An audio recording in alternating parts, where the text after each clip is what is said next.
नमस्कार। आज नागमती वियोग खंड वर्णन का अध्ययन करेंगे। नागमती वियोग खंड मलिक मोहम्मद जायसी द्वारा रचित पद्मावत काव्य से उद्धृत है। नागमती वियोग खंड वर्णन में नागमती वियोग खंड से संबंधित दीर्घ उत्तरीय प्रश्न किस तरह से तैयार करेंगे उसके बारे में अध्ययन है। चलिए शुरू करते हैं। नागमती वियोग खंड वर्णन मलिक मोहम्मद जायसी द्वारा रचित पद्मावत के 12 मासा के अंतर्गत वर्णित है। पद्मावत के 3 प्रमुख पात्र रतन सेन, पद्मावती और नागमती है। रतन सेन अपनी पहली पत्नी नागमती को छोड़कर पद्मावती की खोज में सिंघल द्वीप चले जाते हैं।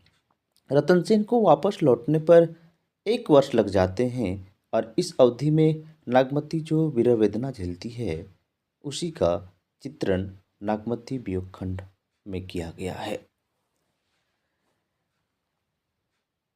नागमती वियोग खंड वर्णन मलिक मोहम्मद जायसी द्वारा रचित पद्मावत के 12 मसा के अंतर्गत वर्णित है। पद्मावत के 3 प्रमुख पात्र हैं रतन सेन, पद्मावती और नागमती। इसके अतिरिक्त एक और पात्र है जो है सुआ, जिसका नाम है हीरामन तोता। रतन सेन अपनी पहली पत्नी नागमती को छोड़कर के पद्मावत की खोज में सिंघल द्वीप चले जाते हैं। उसके अवधि में जो 1 वर्ष होता है उसी में जो नागमती वियोग दशा करती है उसका वर्णन है। नागमती वियोग खंड वर्णन में नागमती को रानी के रूप में नहीं बल्कि एक साधारण भारतीय नारी के रूप में चित्रित किया गया है। नागमती की विरह व्यथा रानी की तरह नहीं है बल्कि एक जन साधारण नारी की जैसा है। जिस प्रकार एक सामान्य नारी अपने पति के वियोग से व्यथित रहती हैं, ठीक उसी प्रकार नागमती भी अपने पति वियोग से व्यथित है और वियोग के कारण नागमती अपनी वेदना एक दूसरे व्यक्तियों के बीच रखती हैं और पति के पास संदेश पहुंचाने की गुहार लगाती है। नागमती वियोग खंड वर्णन में नागमती को एक रानी के रूप में नहीं बल्कि एक साधारण भारतीय नारी के रूप में उठ किया था कि विरह अवस्था में सामान्य नारी की जो दशा होती है वही दशा का चित्रण नागमती का किया गया है और नागमती को वैसे ही प्रतीत हो रही है जिस तरह एक साधारण नारी की होती है। जिस प्रकार एक सामान्य नारी अपने पति वियोग से व्यतीत रहती है, ठीक उसी प्रकार नागमती भी अपने पति वियोग से व्यतीत है और वियोग के कारण नागमती अपनी वेदना को, अपने दुख को, दर्द को एक दूसरे के बीच में रख रही है और अपने पति तक संदेश पहुंचाने की गुहार लगा रही है। इसका चित्रण किया गया है। जब सीता को रावण हरण कर ले जाता है उस समय राम की वियोग दशा होती है, उसे बड़ा ही मार्मिक ढंग से तुलसी ने चित्रण किया है। पंक्तियां है, हे खग हे मृग हे मधुकर श्रेणी, तुम देखी सीता मृग नयनी। यानी राम जब सीता से बिछो जाते हैं, मतलब कि सीता को रावण हरण कर ले जाते हैं, उस समय जो राम की दशा होती है तो उसे इस पंक्तियों के माध्यम से पशु पक्षियों से गुहार लगाते हैं श्री राम कि हे खग हे मृग हे मधुकर श्रेणी, तुम देखी सीता मृग नयनी। ठीक ऐसी ही दशा नागमती को प्रतीत हो रहा है। जो नागमती बड़े बड़े राजाओं पर ध्यान न देती थी वो अब पशु पक्षियों से अपने हृदय की वेदना को अभिव्यक्त कर उनसे अपने पति तक संदेश पहुंचाने की गुहार लगाती है ना। मतलब कि नागमती की वैसे ही दशा हो रही है जिस प्रकार एक समय श्री राम को हुआ था। अब नागमती से दूर उनके पति चल गए हैं जब वो उनके विरह से व्यथित थे और वो अपने समान पशु पक्षियों से गुहार लगाती है संदेश पहुंचाने की और वो पंक्तियों के माध्यम से व्यक्त की है। वो पंक्तियां है, पियऊँ सो कहे हूँ संदेशरा, हे भौरा हे काग, सो धनी बिरहे जरी मुई, तेहिक धुआं हाम लगा। यानी पक्षियों से गुहार लगाकर कह रही है कि हे भौरा हे काग, मेरे प्रियतम के पास संदेश को पहुंचा दीजिए। उनके वियोग से मैं जल करके राख हुआ हूँ और राख हो जा रहा हूँ, और जलने से जो धुआं उठा है और उसके कारण भौरा और कौआ दोनों काले हो गए हैं, ये सूचना मेरी प्रियतम को दे दीजिएगा। तब उसे आभास होगा कि सच में मेरी प्रियतमा मेरे वियोग से जल के मर गई है। इसका चित्रण बड़े ही मनोरम ढंग से किया गया है ना। हिंदी साहित्य में ऐसी प्रकृति विरही की दुख की व्यथा का वर्णन बड़ा ही मार्मिक ढंग से हुआ। नागमती मध्यकाल की एक हिंदू नारी है जिनके जीवन की सारी सार्थकता उसके पति में केंद्रित है। नागमती को दोहम दुख है, उसके पति का नहीं बल्कि उसके प्रियतम एक और नारी के खोज में गए हैं उसका। नागमती अपने पति वियोग के कारण आषाढ़ में जो उनकी दशा होती है उसका वर्णन करते हुए आगे वो कहते हैं, है ना, वो कहती हैं नागमती उसका चित्रण है। यानी कि हिंदी साहित्य में विरह की बात करें तो दुख की जो व्यथा का बड़ा ही मार्मिक ढंग से पद्मावत के नागमती वियोगखंड में किया गया है। नागमती मध्यकाल की एक सामान्य हिंदू नारी है जिनके जीवन की सारी सार्थकता उसके पति में केंद्रित है। नागमती को अपने पति पर नहीं बल्कि उसको ये दुख है कि अगर मेरे पति गए हैं तो कहीं ना कहीं वो दूसरे नारी के खोज में गए हैं, और यही उसे और उनकी दशा को बढ़ा देता है ना। आषाढ़ माह में जो दशा होती है उसको इन पंक्तियों के माध्यम से व्यक्त कर रही है नागमती। ये पंक्ति है,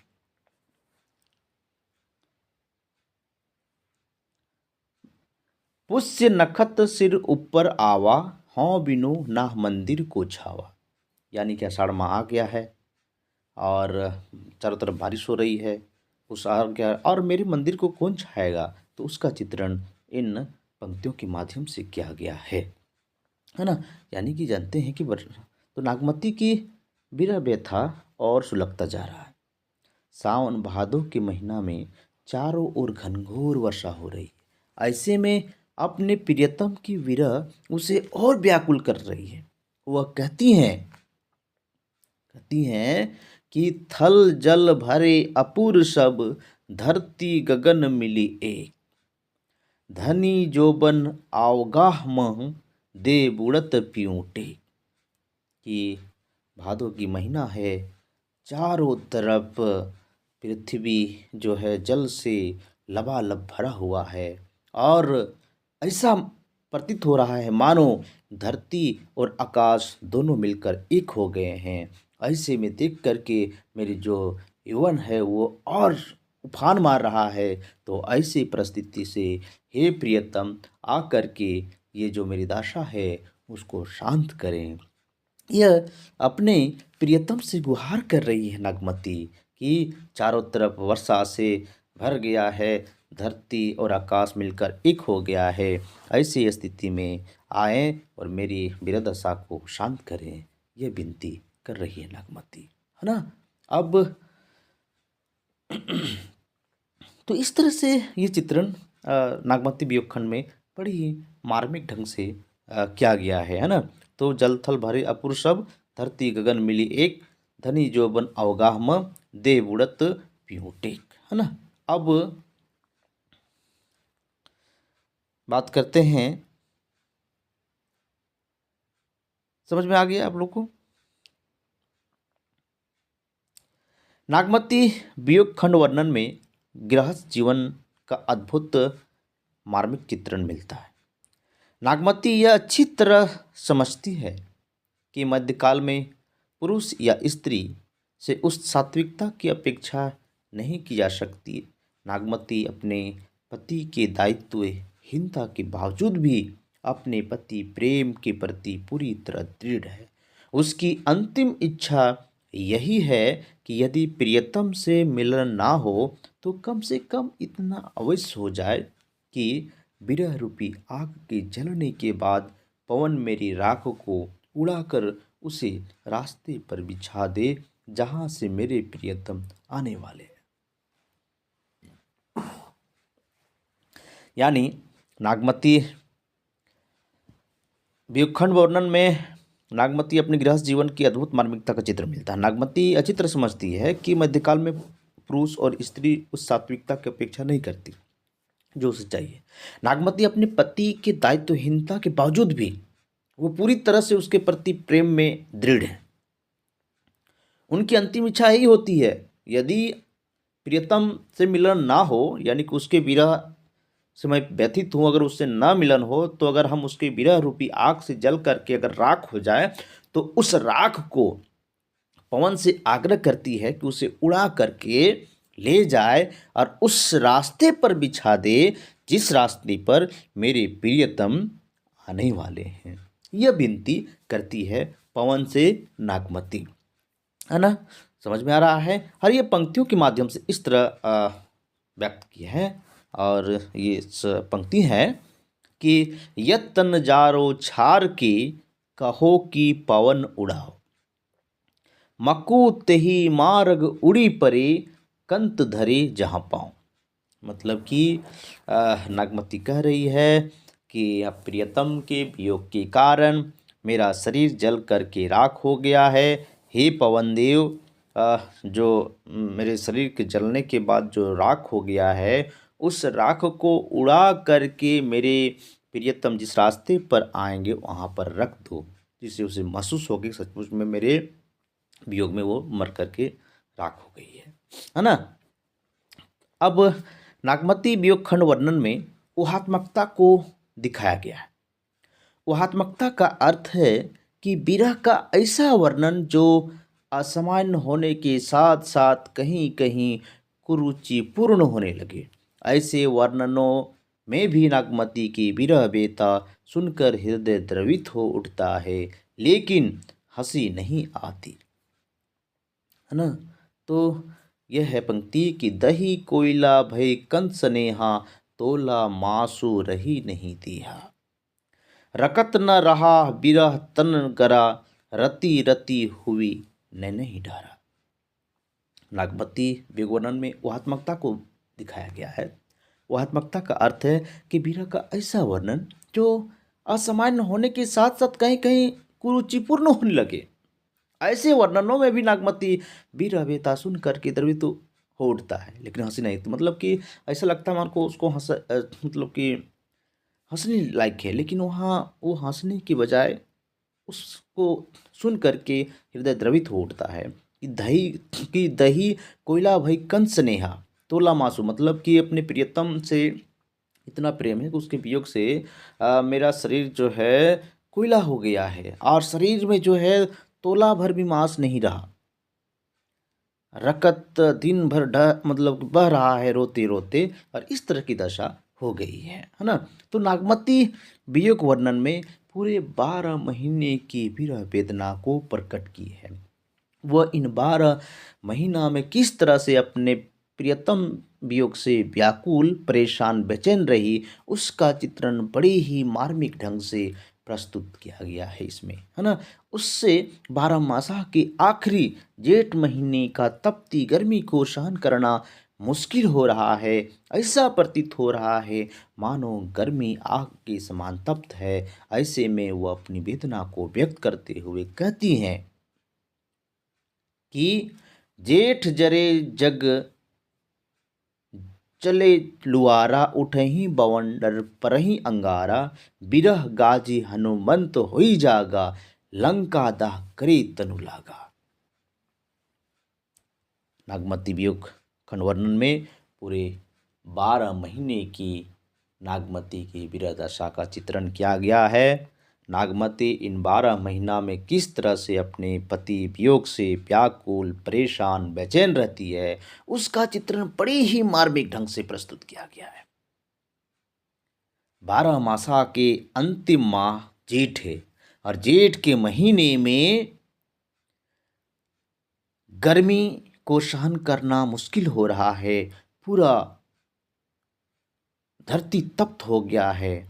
ऐसा प्रतीत हो रहा है मानो गर्मी आग के समान प्रतीत हो रहा है। ऐसे में वो अपनी वेदना को इन पंक्तियों के माध्यम से व्यक्त किए। निष्कर्षतः हम कह सकते हैं कि नागमती वियोग खंड वर्णन में नागमती अपने पति से 12 मास विरह में रहती है। इन 12 महीनों में नागमती की जो विरह दशा होती है उसे बड़े ही मार्मिक ढंग से मलिक मोहम्मद जायसी ने प्रस्तुत किया है। नागमती वियोग खंड वर्णन हिंदी साहित्य का सर्वश्रेष्ठ वियोग वर्णन के रूप में विख्यात है। इसी कारण पद्मावत हिंदी साहित्य का अद्वितीय महाकाव्य माना जाता है। नागमती के माध्यम से जायसी ने सामान्य भारतीय नारी की विरह दशा का चित्रण किया है जो मार्मिक और हृदय स्पर्शी है ना। और इस तरह से हम कह सकते हैं कि नागमती वियोग खंड वर्णन में नागमती अपने पति से 12 मास दूर रहती है, विरह में रहती है। और इन विरह दशा में जो उनकी दशा होती है तो उसका बड़े ही मार्मिक ढंग से मलिक मोहम्मद जायसी ने अपने ग्रंथ पद्मावत में प्रस्तुत किया है। और इस नागमती वियोग खंड को 12 मासा के नाम से भी जाना जाता है। नागमती वियोग खंड हिंदी साहित्य का सर्वश्रेष्ठ वियोग वर्णन के रूप में विख्यात है। इसी कारण पद्मावत जो है हिंदी साहित्य का अद्वितीय महाकाव्य माना जाता है। नागमती के माध्यम से जायसी ने सामान्य भारतीय नारी की वीर दशा का चित्रण किया है जो मार्मिक और हृदय स्पर्शी है। अगर यह वीडियो आप सबको अच्छा लगा है तो कृपया लाइक, शेयर और कमेंट भी करें। धन्यवाद। जोहार झारखंड।